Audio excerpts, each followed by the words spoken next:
Hi friends, నేను మీ JD. Welcome to big boss updates. Big బాస్లోకి వస్తున్న మరో contestant, confirmed contestant Anil Geela. YouTube సంచలనం. ఆయన బయోగ్రఫీ గురించి మనం తెలుసుకుందాం. అసలు అనిల్ గీలా ఎక్కడి నుంచి వచ్చాడు, మై విలేజ్ షో ఎలా వచ్చింది, అందులోకి ఈయన ఎలా వచ్చాడు, దాని బ్యాక్ డ్రాప్ ఏంటనేది ఒక్కసారి చూస్తే ఆయన చరిత్ర. అనిల్ గీలా అది సొంత ఊరు దర్గాపల్లి, సిద్దిపేట్.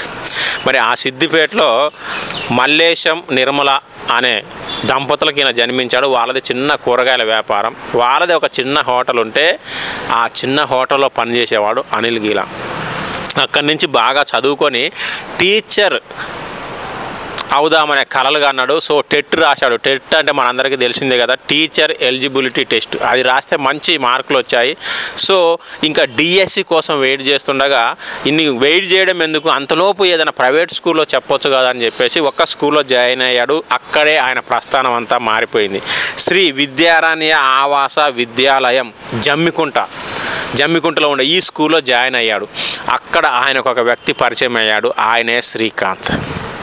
ఈ శ్రీకాంత్ ఎవరంటే అదే స్కూల్లో ఒక టీచర్ కొడుకు శ్రీకాంత్.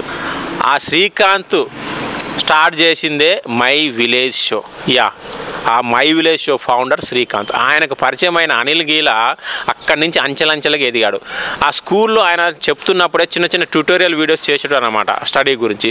సో అవి కూడా శ్రీకాంత్కి చూపిస్తే చాలా బాగా చేస్తున్నావు, ఇద్దరం కొలాబరేట్ అయి చేసుకుందాం అని చెప్పేసి మై విలేజ్ షోలోకి వీళ్ళిద్దరూ కలిసి జర్నీ స్టార్ట్ చేసి ఆ తర్వాత ఏమైంది, ఎంత ఎదిగాడని మన అందరికీ తెలిసిందే. సో మరి ఇది అనిల్ గీలా ప్రస్థానం. మరి మామూలుగా అయితే అనిల్ గీలా చాలా ఫేమస్. అసలు ఇక్కడికి రాడు అనుకున్నాము, అంత బిజీగా ఉంటాడు. కానీ ఇక్కడికి వచ్చాడు. మరి ఇక్కడికి వచ్చి ఏ స్థాయి వరకు వెళ్తాడు, టాప్ 5 వరకు వెళ్తాడా, టాప్ 1 వరకు వెళ్తాడా? ఇంకా అనిల్ గీలా గురించి మీకేమైనా అడిషనల్ ఇన్ఫర్మేషన్ తెలిస్తే ఖచ్చితంగా కామెంట్ చేయండి.